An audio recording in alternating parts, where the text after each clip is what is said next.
Bruschetta.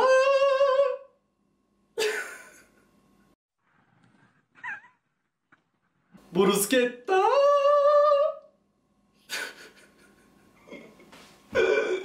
Utangaçlıktan öldüm. Bruschetta. Tarifine geçiyoruz. Yuh be abi be. Yuh be abicim be. Öyle geçmek isterdim ama geçemedim. Ulusal Tarifler serisine verdiğim bir video. İtalyanların yemekten önce yediği, atıştırmalık olarak yaptığı ekmek üstü domates denebilir. Tek nefeste konuştum. Yoruldum. Helal lan. Helal lan sana. Ben de biraz Türk usulü yapıyorum. Yani onların bir peyniri var. O peyniri kullanmayacağım. Normal süzme peynir kullanacağım. Geriye kalanı benziyor zaten. Tarifi anlatırken detayları vereceğim. Tarifi anlatmaya geçiyorum. Öncelikle ekmekleri kızartarak başlayacağım. Ekmeklerin üstüne zeytinyağı gezdiriyorum.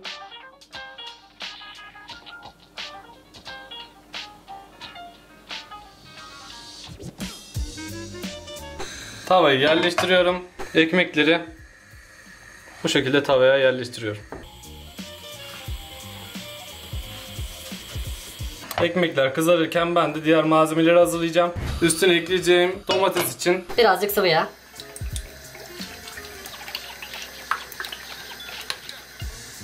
bahçeden topladığım domatesler. Bahçeden toplarken gösterecektim ama maalesef ki unutmuşum. Gösteremedim ama kendi bahçemizden organik, mükemmel tatlı domatesler. İstediğiniz kadar. Siz satın alacaksanız çeri domates alacaksınız. Çeri domates kullanacaksınız. Ekmekler de kızarıyor. Domatesleri de döndürüyorum.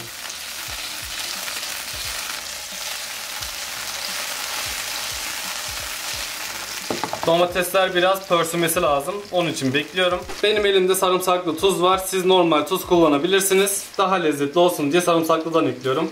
İstediğiniz kadar yine.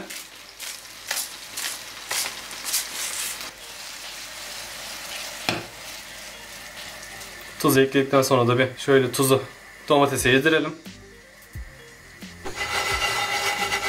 Ekmeğe bir bakıyoruz. Daha kızarmamış. Ekmeği de arada kontrol edin. Moments later.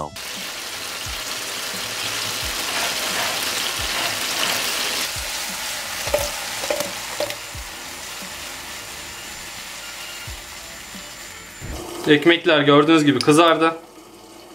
Üstlerine biraz tereyağı alıyorum. Tereyağı sürüyorum.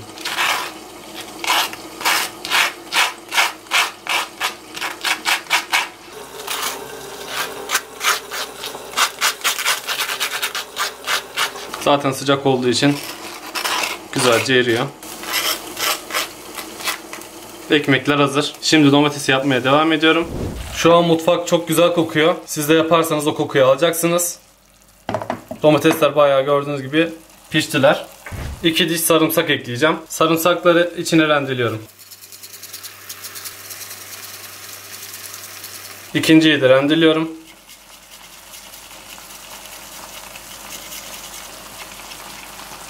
İçindekileri böyle alıyoruz.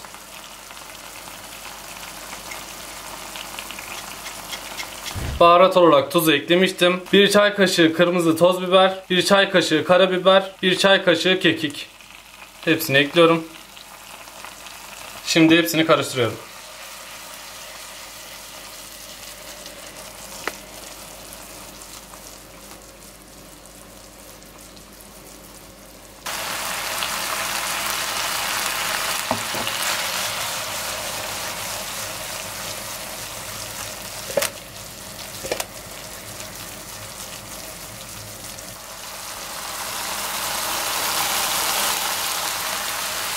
Domatesimiz de hazır.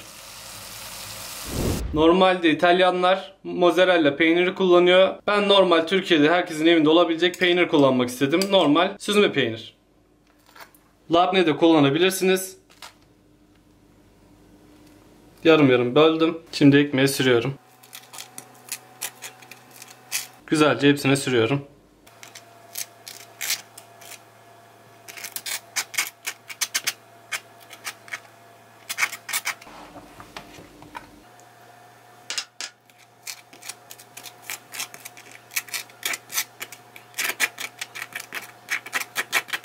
Şimdi domateslerini ekliyorum.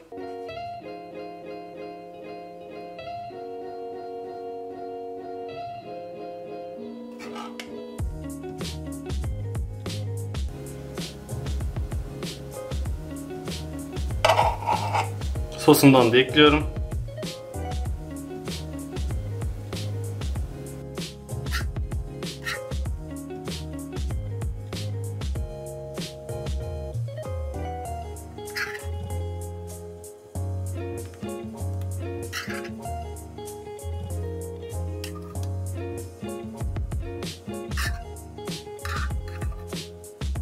Biraz maydanoz kestim. Maydanoz serpiyorum.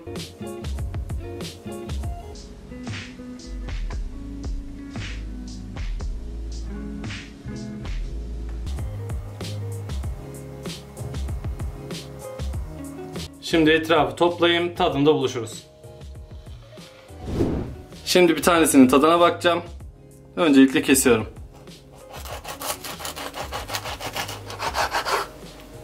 Şimdi tadına bakıyorum. Ben diyette olduğum için bu 2 dilim ekmekle akşam yemeğimi halledeceğim. Tadına bakalım.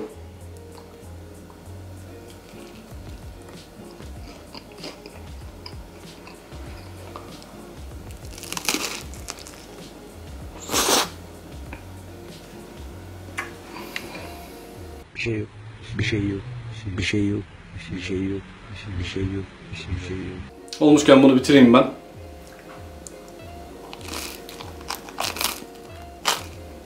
Her yemekten önce yiyebilirim. Baya mükemmel bir şey. Bir gün dükkan açarsam, yemekli bir dükkan olursa kesinlikle başlangıç olarak bunu menüye eklerim. Alttan sarımsak tadı çok hoş geliyor. Peynir, nane, maydanoz hepsi mükemmel geliyor. Zaten domates en güzel tad olarak geliyor. Çünkü doğal ve bahçeden topluyoruz. Baya güzel, kesinlikle denemelisiniz. Ben diyet için dilim ekmek almıştım. Eğer dilim ekmek yoksa baget ekmeği de tavsiye ederim. Böyle uzun, ince olan, çıtır çıtır oluyor. O da güzel oluyor. Daha önce sarımsaklı tarifini vermiştim. İkisinden bir yere koyuyorum. Açıklama kısmına da ekliyorum. Hem o tarifi yapın hem bu tarifi yapın. İkisini beraber yapın. İkisi de mükemmel oluyor.